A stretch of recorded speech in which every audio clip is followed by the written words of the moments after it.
एक साहूकार के 7 बेटे और एक बेटी थी। साहूकारनी के सहित उसकी बहू और बेटी ने करवा चौथ का व्रत रखा। रात्रि को साहूकार के लड़के भोजन करने लगे तो उन्होंने अपनी बहन को भोजन के लिए कहा। इस पर बहन ने बताया कि उसका आज व्रत है और वह खाना चंद्रमा को अर्घ्य देकर ही खा सकती है।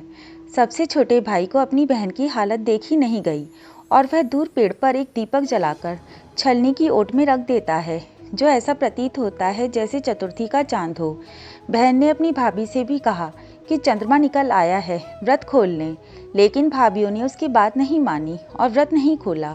बहन को अपने भाइयों की चतुराई समझ में नहीं आई और उसने चांद को अर्घ्य देकर खाने का निवाला खा लिया।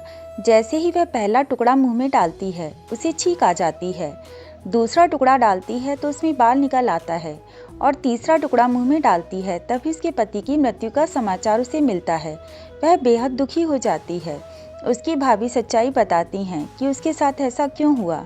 व्रत गलत तरीके से टूटने के कारण देवता उससे नाराज हो गए हैं। इस पर वो बहन निश्चय करती है कि वह अपने पति का अंतिम संस्कार नहीं करेगी और अपने सतीत्व से उन्हें पुनर्जीवन दिलाकर रहेगी।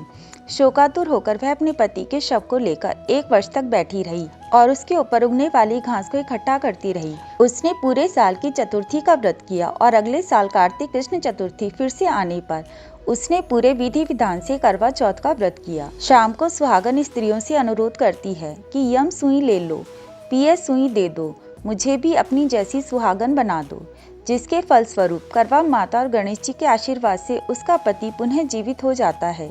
जैसे गणपति और करवा माता ने उसकी सुनी, वैसे सभी की सुनी, सभी का सुहाग अमर हो। अगर आपको कथा पसंद आई तो प्लीज़ लाइक करिए, शेयर करिए, चैनल को सब्सक्राइब करना ना भूलिए। Thank you for watching my video. Thank you so much.